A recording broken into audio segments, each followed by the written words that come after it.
बीबी हाजरा सलामुल्लाह अलैहा दे कोल शैतान आया ते आके कहंदा कि तुहाडे बेटे नूं तुहाडा शोहर पता कित्थे लैके जा रहे हैं। आपने कहा अपने दोस्त के घर दावत ते। शैतान ने कहा नहीं, वो तो अपने बच्चे नूं ज़बह करन लैके जा रहे जे। हज़रत हाजरा ने अगू कहा क्या कोई अपने बेटे नूं भी ज़बह करदा है? कि शैतान ने अगू कहा ऐ समझदे ने कि अल्लाह पाक ने उन्होंने हुक्म दिता है कि अपने बेटे की कुर्बानी दवो। तो बीबी हाजरा ने देखो कैसा पहचानिया शैतान नूं।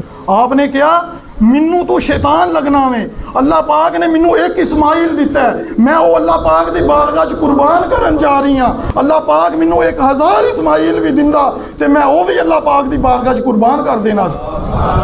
फिर गया शैतान हज़रत इस्माइल दे कोल ते जाके गया ते तुहाडे प्यो ऐ समझदे ने कि अल्लाह पाक ने उन्होंने हुक्म दिता है कि अपने बेटे इस्माइल की कुर्बानी दे दो।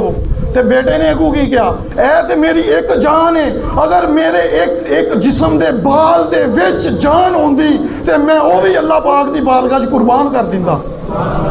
ते सानू भी दसिया कि अल्लाह पाक की राह दे विच कुर्बानियां दवो, अपने माल की कुर्बानी दवो, अपने टाइम की कुर्बानी दवो, 5 टाइम आके नमाज अदा करो।